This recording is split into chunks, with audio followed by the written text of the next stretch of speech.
Setiap kali ceramah layar diturunkan ya, supaya backgroundnya tidak gelap. Alhamdulillah, alhamdulillahirabbil alamin. La haula wala quwwata illa billahil aliyyil azim.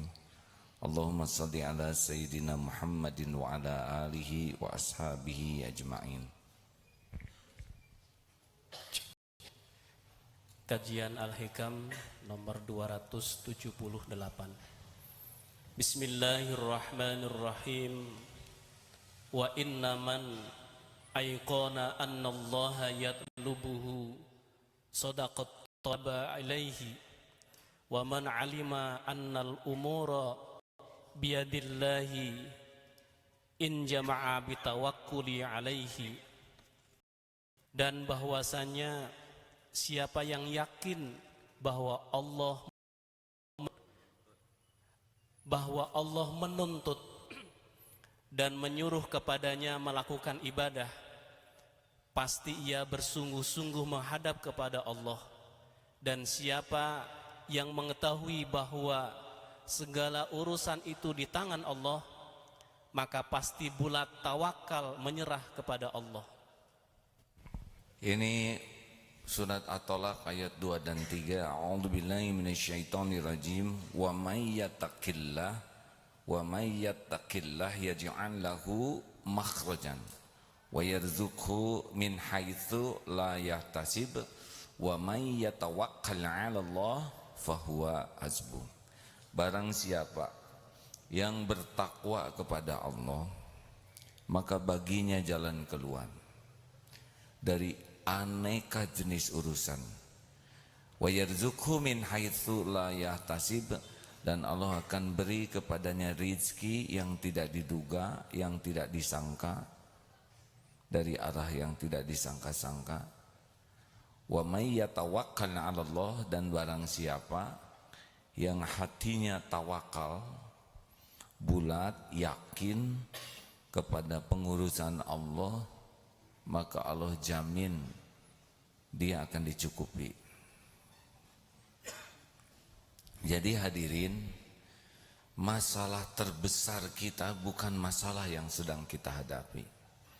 Masalah terbesar kita adalah kualitas ketakwaan kita. Kita ini bodoh kecuali dituntun oleh Allah. Kita ini lemah kecuali dikuatkan oleh Allah. Kita ini fakir, tidak punya apa-apa. Jadi prinsip dasar makhluk itu adalah lemah kecuali Allah memberikan kekuatan, bodoh kecuali oleh Allah diberikan ilmu dan bimbingan, dan fakir, tidak punya apa-apa kecuali Allah yang menitipkan apa yang Dia kehendaki sesuka Allah, kapan waktunya. Dan kita ini hanya punya dosa. Kalau amal itu adalah hidayah taufik Allah, kalau dosa adalah pekerjaan kita. Jadi kita memang tidak bisa apa-apa, persis seperti bayi yang baru lahir, tidak tahu apapun. Hanya Allah memberikan kekuatan, memberi ilmu, memberi tenaga, memberi titipannya. Untuk menyelesaikan masalah, kalau tidak dibimbing Allah, pasti ngandelin nafsu, berat. Dan Allah memerintahkan kita patuh kepadanya, yang disebut takwa. Takwa itu keyakinan yang berbuah patuh dan pasrah. Dan kalau kita makin takwa, makin datang tuh bimbingan Allah. Makanya yang harus kita cemaskan dalam diri ini bukan masalahnya, karena semua masalah itu sudah dirancang oleh Allah. Yang kita cemaskan, kita kurang yakin ke Allah, kurang patuh, kurang pasrah. Kalau orang-orangnya sudah yakin, patuh, pasrah, Allah suka, ya sudah, urusan itu dibereskan. Apakah dibereskan kita tidak ikhtiar? Terserah Allah. Kalau kita harus ikhtiar, kita akan dibimbing, kita akan dikasih ilmunya, kita akan dengan dipertemukan dengan orang yang jadi jalan, kita akan diatur, diberi ide, diberi gagasan, diberi ketenangan, diberikan langkah-langkah. Kalau mau bicara dituntun bicaranya, kalau mau mikir dituntun pikirannya. Emang dipikir kita ini pinter? Enggak, ya. Kita bahkan tidak mengerti otak kita seperti apa. Betul? Tidak ada yang jago. Yang jago-jago tuh karena Allah saja lagi melindungi. Walaupun ribuan kali terjun, kalau waktunya Allah bikin mati, ya mati saja. Gak ada jago. Walaupun berkuda segitu jagonya, kalau Allah mau bikin jatuh, ya tinggal jatuhin saja. Jadi sebetulnya tidak ada jago, tidak ada ahli. Yang ada tuh ya cuman karunia Allah saja. Makanya kalau kita taat dan Allah mau ngasih jalan keluar, terserah Allah. Mungkin dimasukkan idenya ke kita, kepikir dari tafakur. Mungkin kita dipertemukan dengan orang yang lebih pintar dalam hal ini sehingga memberikan masukan. Mungkin kita akan dibantu oleh orang-orang yang lebih kuat, yang lebih mengerti. Nanti ketemu dengan solusinya. Makanya hadirin, jangan risau dengan masalah yang ada. Risaulah kedekatan kita ke Allah. Nah sekarang tentang keperluan kita, ya kita tuh nggak ngerti keperluan kita apa. Coba kita perlu, coba jelaskan. Ini kan pada punya mata ya. Adek, maaf sini sebentar. Tolong jelaskan keperluan untuk menumbuhkan rambut. Pakai sampo, terus pakai vitamin. Iya. Gitu ya. Jadi untuk menumbuhkan rambut tuh pakai sampo dan pakai vitamin gitu. Oh iya, ya, terima kasih ya. Banyak yang belum punya sampo dan belum punya vitamin, rambutan juga. Coba sini, Adek yang mau wisuda. Adek kan punya air mata. Tolong jelaskan komposisi air mata serta jumlahnya serta bagaimana supaya air mata ini ngepas ya. Enggak kurang, enggak kebanyakan. Enggak tahu. Sudah berapa lama punya mata? 23 tahun. Tidak tahu kan kita ya. Dek sini ini saya lihat ini lebih jelas lagi. Tolong bagaimana untuk menumbuhkan gigi ya supaya tidak kepanjangan dan jumlahnya tidak kebanyakan. Gak bisa kepikir. Tidak kepikir. Kenapa semuanya memanjang giginya enggak?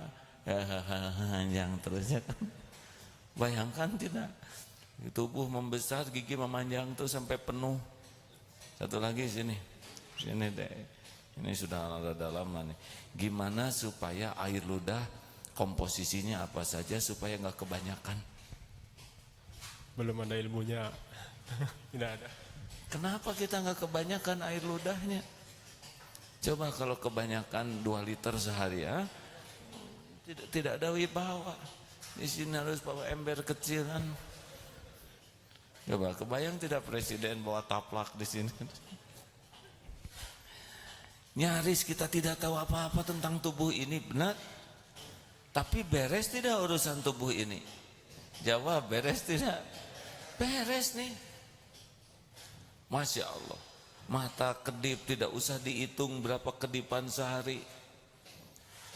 Waduh, Masya Allah, Masya Allah. Bandingkan kerumitan tubuh kita dengan kerumitan masalah kita. Rumit mana? Darul Tauhid ini kurang lebih 3.500. Harus bangun gaji, nggak ada apa-apanya dibanding rumitnya tubuh ini. Maka saya tidak cemas dengan persoalan yang ada di Darul Tauhid ini tentang biaya, tentang gaji, biaya pembangunan, sistem enggak ada. Yang saya cemaskan kita kurang takwa, kurang tawakal, itu saja. Saya dititipin anak 11, enggak cemas tentang rezekinya, sama sekali tidak cemas. Karena saya tahu setiap anak ada rezekinya. Yang dicemaskan ini anak bertakwa enggak, tawakal tidak ke Allah. Karena itu yang akan membuat urusan dia jadi beres dan berkah.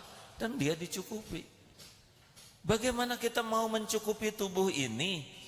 Tahu juga enggak keperluannya? Deh sini. Pokoknya yang dekat-dekat. Sebutkan komposisi rambut supaya tumbuh kuat lalu tidak gampang copot.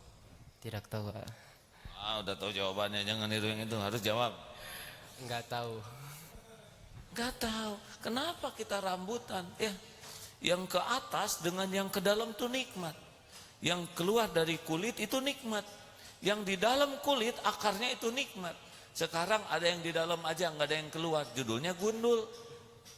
Sekarang ada yang di luar aja nggak ada akarnya, apa namanya? Botak.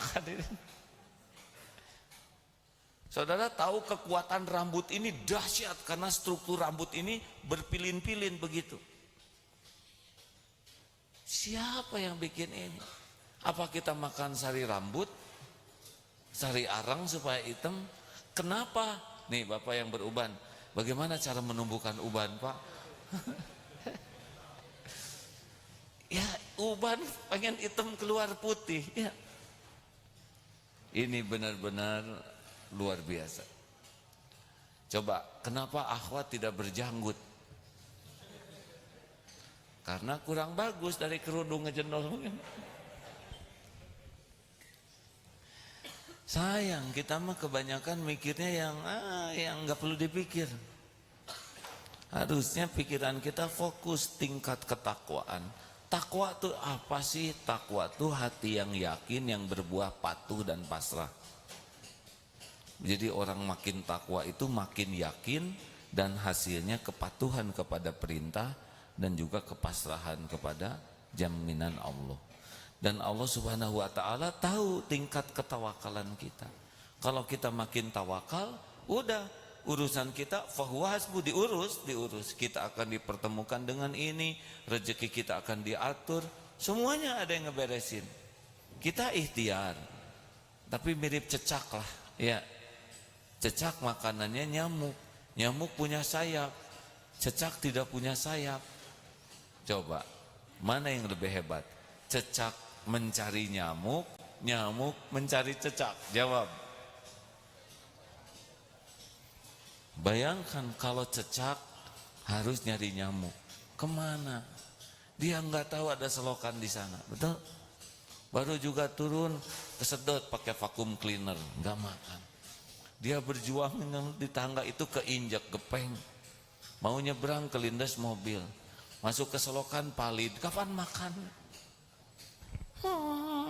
Terus kalau dia jaraknya 1 meter dari cecak, jatuh, tetap aja ngedeketin itu. Dan apa keperluan nyamuk sama cecak? Bukan makanan dia, betul? Nyamuk kan, cecak kan gak ada darah yang buat disedot nyamuk. Tapi kenapa dia ngedeketin cecak sampai ada dalam jangkauan lidahnya? Karena rezekinya harus ngedeketin. Jelas hadirin, ikan paus itu 4 ton makanannya sehari. Coba kalau bibirnya kecil seperti apa tuh, ikan duyung, bisa kram ini ya. Untuk makan 4 ton ngunyahnya bisa kaku. Tapi dibuat ikan paus itu mulutnya tuh seperti gayung sirip yang besar, ada bolong-bolongnya di sini, dan si makanannya itu dibuat ngumpul. Coba kalau ikan paus makanannya satu-satu, bisa kram mulut. Ya. Dibuat ngumpul makanannya. Kenapa makanannya ngumpul? Karena makanan ikan paus punya makanan plankton. Nah, plankton itu makanannya dari EO, BAB, dan BA, pipisnya ikan paus. Jadi muter. Ikan paus mengeluarkan itunya, outputnya itu dimakan oleh ikan-ikan kecil yang makan plankton. Udah ngumpul dimakan lagi. Jadi sebetulnya ikan paus makan ikan kecil. Jadi kalau lihat-lihat yang gini tuh ya jangan Jangan hanya lihat, tapi tafakuri bagaimana kebesaran Allah. Jerapah coba. Jerapah tuh kepalanya di atas, hadirin. Apa coba yang lebih hebat dari jerapah dari kita? Jantungnya. Karena jantung jerapah tuh berlipat-lipat kekuatannya dibanding jantung kita. Jantung kita di sini ngangkat paling segini nih. Darah kan harus ditekan naik ke atas. Coba saudara niup selang. Kalau dekat, gimana kalau selangnya di atas? Yang gede apa? Ini ya kan. Air nggak naik, ini yang melebat. Jadi otot jantungnya jerapah harus mompa ke kepala ke atas. Sebab kalau nggak dipompa, nggak ada getihnya itu di atas. Jerapah super blow on karena otaknya nggak ada darahnya. Siapa yang bisa melakukan itu? Kan? Ini hadirin yang paling penting dalam hidup tuh bukan masalah cari uang. Itu mah cemen ya. Gimana menemukan Allah Subhanahu wa taala dalam segala hal. Sehingga berbuah kita tuh tahu kita ini ciptaan Allah, segalanya ciptaan Allah, segalanya milik Allah, dan kita tinggal patuh saja kepada Allah. Kita ngaco saja diurus oleh Allah, benar? Di rahim ibu, apa sih kita ini? Hanya makhluk kecil di tempat tersembunyi, beres tidak rezeki kita? Tolong jawab hadirin, jangan bikin saya jengkel ya. Waktu kita janin di rahim ibu, rezeki ada? Cukup? Beres tidak keperluan kita? 9 bulan ada di sana tanpa mikir, tanpa ikhtiar, ketemu tidak? Beres. Syariatnya ibu, jengkol, dorok-dok, beteuy, perkedel, cireng. Gak mungkin jadi bayi dari input kayak gitu ya. Coba cireng diemplek-emplek, mustahil. Jengkol coba. Gimana kalau dia utuh dan nempel tersisa di sini? Diramu, masuk ke plasenta, yang ke kita cocok dengan keperluan janin. Nggak kelebihan tuh, Masya Allah. Dan ibu nggak tahu lagi janinnya seperti apa. Yang ibu tahu mah karedok lenca. Dari segi nama aja makanan itu mengkhawatirkan. Apalagi lagi ngidam tuh pedas. Coba kalau nggak disortir dan nyampe ke kita cabenya, matang tuh janin, benar? Beres, terstruktur, terbangun kita nih. Nih ngebangun masjid ini udah ada insinyur, ada teknik sipil, ada ahli kelistrikan, ada tukang tembok, tukang ngecat, ada semacam-macam. Lah janin tukang apa di dalam? Tapi terbangunnya terstruktur tuh detik demi detik. Mana dulu yang harus jadi? Coba kalau yang jadi kaki dulu ya. Terus baru hidung, baru jantung di atas jempol. Kayak apa bentuknya? Gimana menumbuhkan rambut di janin? Apa ibu makan sari ijuk gitu? Ngemut ijuk supaya rambutan? Beres. Dah bapak mah apalagi nggak tahu apa-apa ya. Brol ke dunia. Siapa yang ngajarin? Nangis, air susu langsung ada di ibu. Ibunya tidak mengeluarkan air susu, sapi mengeluarkan. Coba itu, mana yang ngedeketin? Bayi ngedeketin sapi, sapi ngedeketin bayi. Pak, jawab. Bapak udah tahu jawabannya, kenapa ngomong? Harusnya pura-pura nggak tahu. Harus ngebahagiain saya, Pak. Susu sapi, tapi kenapa Bapak tidak mirip sapi? Harusnya kan anak-anak yang dibesarkan dengan susu sapi itu misalnya ada ekor lah dikit ya, kenang-kenangan, atau tangisannya agak seperti induknya. Modifikasi enggak tuh. Jadi sekarang mengerti ya Pak, kenapa manusia tidak boleh menikah dengan sapi? Kenapa coba? Karena saudara sepersusuan? Bukan. karena beda jenis.